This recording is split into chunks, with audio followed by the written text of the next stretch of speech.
Hey, Dr. Ledet. Hey, how you doing, man? How you doing? How you doing? Pretty good. You hear Very me well? grateful for you taking some time out of your busy schedule to come on my little known youth podcast. Really appreciate the love and the humility, Doctor. Oh man, it's not little known. It's just not known big yet. Yes, sir. Yes, sir. Sir. So, I'm gonna put on this ring light. I'm not sure if you give people the video too, but oh yes. okay. Thank So you. I'm Thank gonna put this ring light on real quick because I know it's dark in here, but I just got home. My roommate in here studying, and I was actually studying somewhere else because I like to study in really noisy places, but Oh. he's smart enough to study at home. He's like way smarter than me.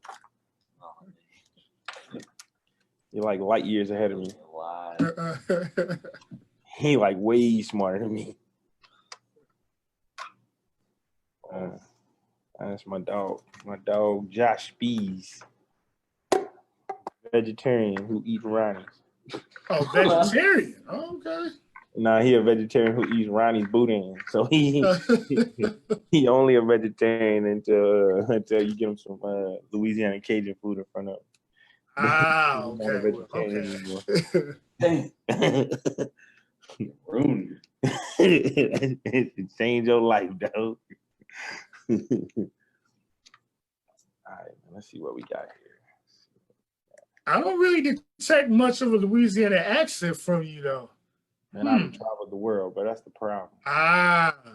I done been around the world and I got a couple of accents, but it's all good. I'm Louisiana born and bred. I'm Louisiana through and through. Oh, Trust me. well, okay. I wouldn't come back here from New York if I wasn't. I promise you that much. All right, can you hear me well? Yes, sir. Loud and clear. All right, let's get this party started. Righty. To all the viewers, local viewers, also we got our viewers out in Accra, Ghana, Kumasi, Ghana, Kampala, Uganda, Nairobi, Kenya, and Juba, South Sudan. I always forget to give them a shout out, so I'm gonna give them a shout out now before I forget. Want to welcome Dr. Russell Ledet to the Heavy Brand Podcast, Detroit's premier youth podcast. Thank you for having me on, man. I really appreciate it. As you've heard, youth is kind of where my passion lies, specifically the youth that look like me. So every opportunity and every turn I get to inspire them, I will. Sir. So now, before we get started, I'll give a little introduction to each guest. So my name is Gerard Namako. I'm originally from Ghana, West Africa. And I've been working with youth, at-risk youth, as far as my 9 to 5 since 2012. And I started this podcast only 3 months ago while we were in lockdown or quarantine. I wanted to give the young people a platform where they could see real life people that went through struggles, motivational stories, things that are more real than just watching Netflix or Redbox, real life people that they can hear from and get motivated and inspired and informed. So that's kind of how my youth podcast came to be. Now, Dr. Russell, so tell us about your Louisiana roots as far as growing up. Are you from Baton Rouge or from a different city? No, I'm from Lake Charles, Louisiana. I'm not from Baton Rouge. So I'm from. I know people got that off that Good Morning America talk because they didn't know what they was talking about. But now I'm originally from Lake Charles, Louisiana. I grew up in a little neighborhood called Car Shop. And I think it's it's not a bad thing that I say this, and sometimes people are like, why'd you have to say that? But because I think it's important to tell the truth. I grew up poor. I grew up in poverty. My mama ain't have much. My mama was a single mom with 2 kids. She was doing the best she could, you know. But I mean, it had gotten so bad at one point to where we were digging in the dumpster behind the Sam's Club for dinner. And this is when we were in middle school and high school. Um, so I'm never afraid to tell people that because I need for people to understand that they still got kids living like that right now. And it's important that that message get out there because hopefully we can do something about it. Um, and so I grew up in Lake Charles, Louisiana. I went to, Oak Park High School, Oak Park Middle School and Lake Charles Boston High School, a high school that's now actually closed due to low performance and kind of the fact that it was a black high school and it was just like, what's the big deal with closing a black high school? Now in hindsight, they probably shouldn't have did that. But it's all good, and I left. So when I was 17 years old, I didn't really know how to apply for college. My mama didn't know how to apply for college. And she was like, I don't know what you're going to do, but you got to figure something out. You about to graduate high school. So, I thought about it and I was like, man, the military is an option.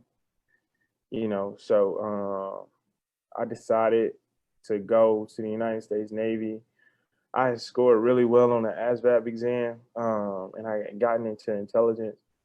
But before I could actually get to cryptology school, I ended up in boot camp being selected for the United States Navy Ceremonial Guard, which is in Washington D.C. The Marines have one called Eighth and I. They had the Marine Corps Ceremonial Guard. They had the Air Force, the Army, the Navy, and the Coast Guard. So, I did that for 2 years. It was my first encounter with like really successful people. You meet heads of states, and presidents, and all these other people. And I used to always ask them like, "How do you be successful?" And they would always tell me like, you just ask for forgiveness. You never ask for permission. So I kind of took that to heart and started doing like, I don't know, man. I guess I kind of just ran with it. I went to cryptology school. By this point, my wife and I had been married. So I think we got married in 2014. No, 2005. Yeah, oh. For young people that don't know what cryptology is, break that down for them. Yeah, man. So cryptology is basically utilizing signals to understand how other, entities, whether they're enemies or just other entities in the military are operating from a communication standpoint. And so, obviously you want to gain some information, but you also, are just trying to understand the world around you. And so that's essentially, what I used to do. Hopefully that's pretty clear. And so, by this point I was married. I went to cryptology school down in Pensacola, Florida, which is it's in West Florida. So it's really close to Mississippi and Alabama. Mainly Alabama. It's like real close to the border of Alabama. And then that was the first time my wife and I were living together. And I always bring that up because, in the beginning of a marriage, it's really tough because you're trying to learn a person, the person's trying to learn you, right? So, and then you in cryptology school, and that's really difficult too. So it just made for a really challenging environment. But nevertheless, we finished there. We moved to Mayport, Florida, which is in Jacksonville. And so we went from West Florida to northeast Florida. Up by Jacksonville, which is northeast Florida, right on the Atlantic Ocean. And I was on a ship there, and then we just deployed a lot off of that ship. It was a small boy, so you could get small boys in and out in no time. So, they're gonna send them out on a regular basis as opposed to some of the bigger ships. So, as I was finishing that up, my wife looked at me and she was like, "We can't build a family like this." She's like, "You got to go figure out something else to do with your life because we can't build a family like this." So, of course, I was more committed to my wife than I was to the Navy. I didn't know what I was going to do, but I wasn't willing to lose my wife.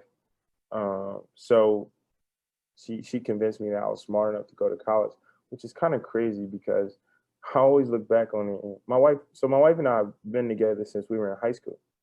Um, and she used to tell me in high school, like, I don't understand how you sit in class with no books, no paper, no pen, and you can answer everything. She was like, you know the answer to everything. He was like, how? He was like, hey, what are you doing? Studying at home? And I was like, nah, this stuff is like common sense. And she was like, this is not common sense, But nevertheless, I ended up in Baton Rouge, Louisiana at Southern University, in HBCU, to get. At the Jaguars? Yeah, the Jaguars, brother. That was the Jaguars, man. And so, for the listeners, for the kids, man, I want y'all to understand that, like, I went through a lot of iterations of life. And I never became impatient, and I never was like, oh, this is taking too long, or any of that, or man, that's going to be a really long time. It was like, is that the next thing that needs to get done? All right, let's go do it. There's no point in paying attention to time. The time is going to pass whether you like it or not. And so the best thing you can do is utilize that time the best way you possibly can. I always tell people time is not refundable, so spend it wisely.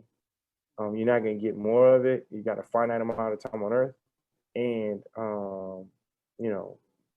when you spend that time, you want to get a return on investment. So we came down to Baton Rouge, so I was off active duty and I was in the reserves. And so the reserves don't pay that well. So I had to get a job. And I got a job as a security guard at that hospital that everyone's talking about. I think Baton Rouge General has more publicity right now than they probably ever had in their life. Because people around the world know about Baton Rouge General Hospital now.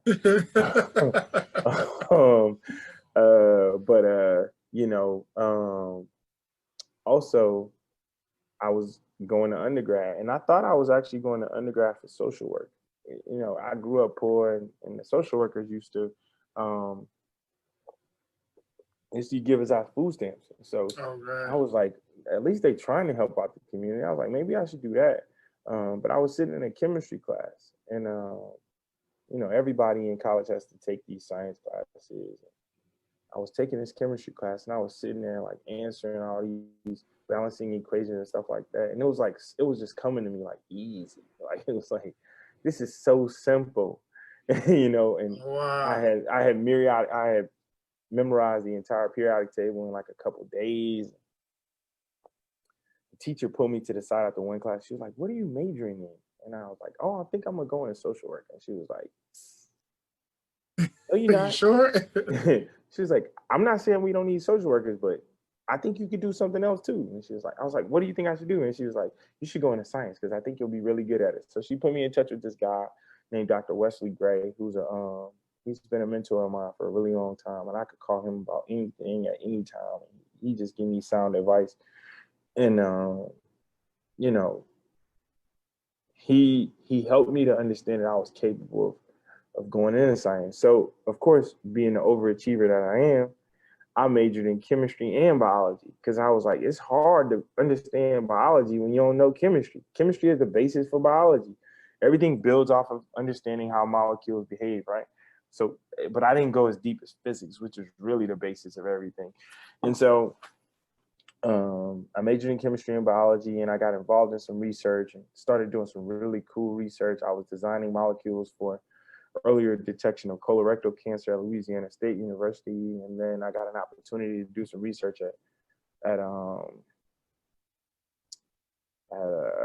what's the name of this institution? Oh yeah, Merck Pharmaceuticals, which is a Fortune 500 company up in New York. I'm sorry, not New York, in Boston, right down the street from Harvard Medical School. And so, at this point, I was like, dang, man, I'm doing research at a Fortune 500 company. I think I might be capable of doing some stuff. And I met this dean from NYU School of Medicine, and he was like, I think you could get a PhD. I was like, bro, you wowing right now. Like, you crazy. He was like, nah, you capable. I was like, who gonna take me? He was like, I'll take you. And if you think about it, for him, it was a come up because here it is, you had a student, in hindsight, here it is, you had a student who if I could get outside of myself and look at me and be like, bro, that dude is brilliant. If I could get him before he knows that he's brilliant, then it's gonna be a come up, right? But I think also if there's anything I could say about Dr. Joe Oppenheimer, he's genuine. Like he really was like, I see something in you. You saw the potential in you. Yeah. Yeah, he saw the potential in me. And so he recruited me to come to NYU School of Medicine to get my PhD. I got in, my wife and I moved to New York. I started working on my PhD in molecular oncology and tumor immunology. And I did a lot of really cool stuff while I was up there. Got funded by some really big institutions, like the Howard Hughes Medical Institute and National Institutes of Health and the Ford Foundation. But as I was finishing my PhD, I just realized, like, man, I don't really know medicine. I just know research. And that really made me uneasy. Of course, I had this experience as a security guard, right? Which I'm sure we'll probably talk about at some point, this whole thing with being a security guard. But nevertheless, I thought, like, man, maybe I should become a doctor too. Like, I was already becoming one kind of doctor, but I could become a medical doctor. So I decided to apply to med school. I got 6 interviews. I got 6 acceptances. So I had to pick between these 6 schools. And I got a full ride offer from Tulane University. They was gonna pay for all of my medical school tuition, which is like, they're right home. That's home. Well, yeah, that was back home. But I think a full ride, I think it like equates to like, I don't know, $300,000-$400,000, somewhere in that range. I don't know. I'm pretty sure it's like in the 300 to 4. It's at least 300 for sure. Deep 6 figures. Yeah. Oh yeah. So that was a big burden off my shoulders. Just not having to worry about that. But so I decided to come home because I got that full ride offer about an hour after my second daughter was born. So we had just had my daughter, and I got that email from Tulane letting me know, like, hey, you can come here on a full ride for free, which is why I opted to get my MBA, because I was like, I'm not paying for my MD. I might as well get an MBA. That's the only degree I had to pay for, because up until the point of I finished my PhD without ever taking out a loan. Wow. Yeah, I never took out a loan for my undergrad. Both of my undergrad degrees, my master's, my PhD, and my MD, I ain't paid for 5 degrees. I only had to pay for my MBA. I was like, bet, this is the best deal ever. Mm-hmm. So of course, I came here to Tulane, and now here I am. Of course, I'm making headlines everywhere over the stuff that I'm doing in my own life. But I mean, if you listen to it, I can see how people would pay attention to it. It's like incredible. It's like, dang, it's like Energize Bunny. You just keep going. But in actuality, that's probably true. I just like never thought about how long it would take. I was just like, it's a goal and it's in front of me. So I need to go get it done. And that's it. Like, it was just that simple. It wasn't like that complicated. It's like, it's a goal. It's in front of me. I'm going to go do it. And I'll figure out how to do it as I go. And that's kind of what got me here, And I find that especially refreshing because, with our people, you hear about, starting from nothing and getting to something, usually like in sports or music. But I always knew that our people are capable of much more than entertainment. We're gifted in so many other things. No knock on athletics or music, but there's more to our people beyond just beyond music or entertainment. We have so many scholars that we need to tap into that more. That's why I want your story to be magnified and to be put out there. But yes, not to cut you off.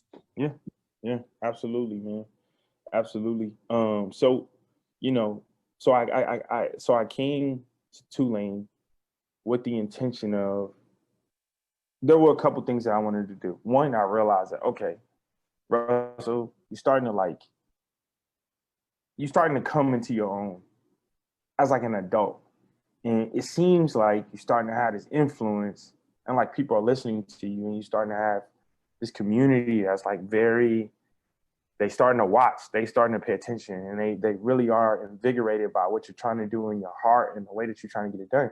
And so remain humble, but also understand that like you have an opportunity to influence the culture and Yes, influence the next generation, you know. And so I didn't shy away from that.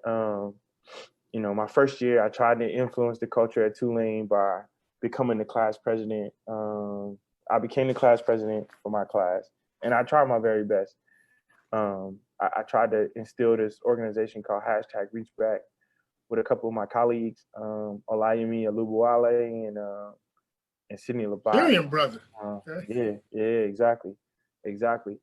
And but it ain't really paying out mainly because, you know, it was an unpopular thing to try to do. You know, I was trying to get a whole bunch of minority doctors to come back and mentor a bunch of minority students who were starting med school, and some people didn't like that idea. So of course they kind of fought tooth and nail to make sure that I went on ahead and figured out something else to do with my free time, which I didn't have a problem with, obviously, because you know, I'm in my third year now, and I think we doing all right. I think we got a lot on our plate, and I think we're much more effective at what we're doing too. So, you know, my second year, I kind of,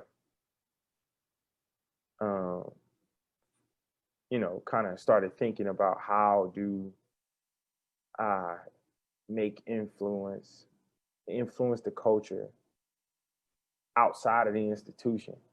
I was like, I got to do something that's not Tulane based.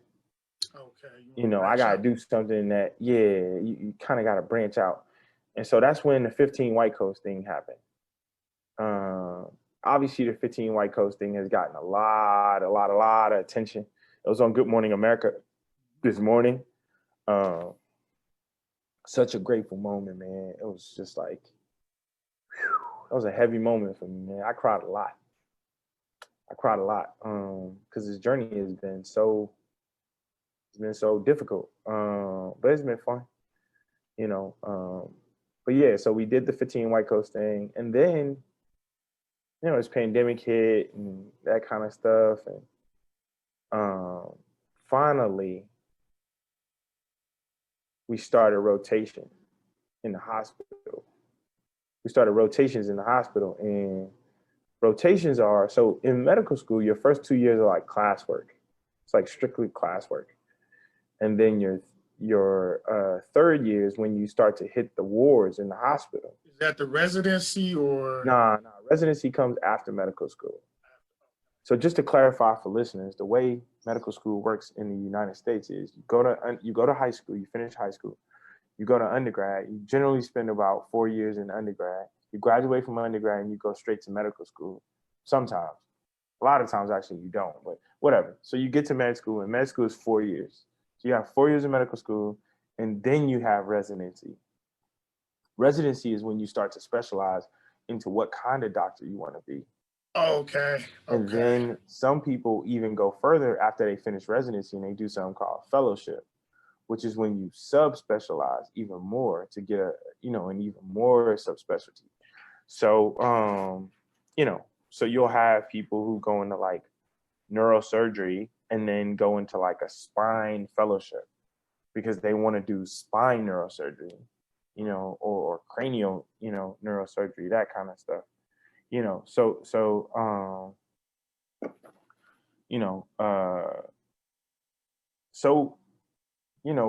My first rotation was at Baton Rouge General Hospital on surgery. So I don't know what the structure of the podcast is, but essentially my first time shadowing with Dr. Greifenstein was in the OR in surgery. And then my first rotation as a medical student was on surgery in those same ORs.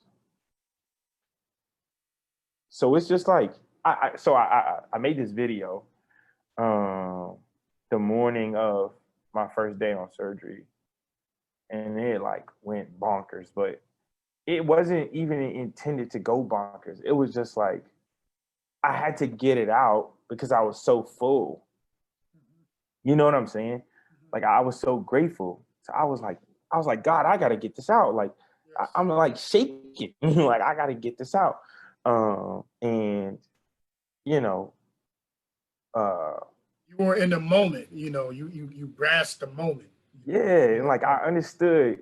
I personally finally was able to take the time to understand just how far God has taken me.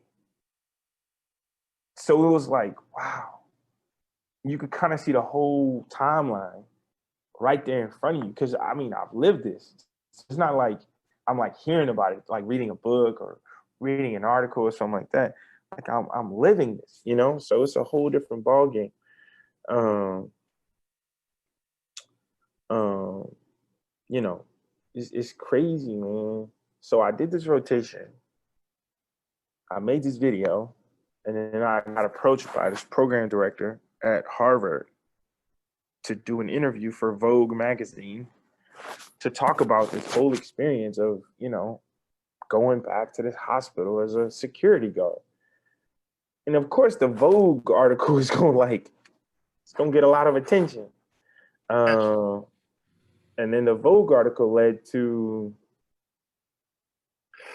it was like a snowball effect after that. I don't even remember what happened after that. I think like People Magazine, CNN, MSNBC. Even BBC, the British Broadcasting, it was Oh, on yeah. there So too. BBC, I didn't realize BBC was such a big deal until the BBC article came out. And then like, it was like a flood of people. Like, it was like a flood of people from Australia, India, Malaysia, all over Africa, Europe. They all just were like, this is amazing. Like, this is amazing. And then, of course, I was still getting this, like, US, I was getting national attention, but also international attention at the same time, which made for a very busy, like, it's like been busy. Like, my phone is just like constantly dying every day. But, it's also made for some really fun times. I'm here in Baton Rouge, which is like an hour and a half away from New Orleans. And so my wife and my two children are in they're in New Orleans, and I'm here in Baton Rouge. So I come here during the week, and then on weekends I drive back home. And I've been able to spend some time with classmates who I didn't have the opportunity to spend a lot of time with while I was in my first 2 years of medical school, just because of like, I don't know, where we live, what we had going on. It wasn't like on purpose. It was just like kind of how things go. But then like you learn so much about these people, but they also learn so much about you, and it's just like, it's been really cool and at the same time really fun. Cause like, so my roommate was able to be in that NBC article and he was able to be in Good Morning America. And his mom was like, "You're famous now." So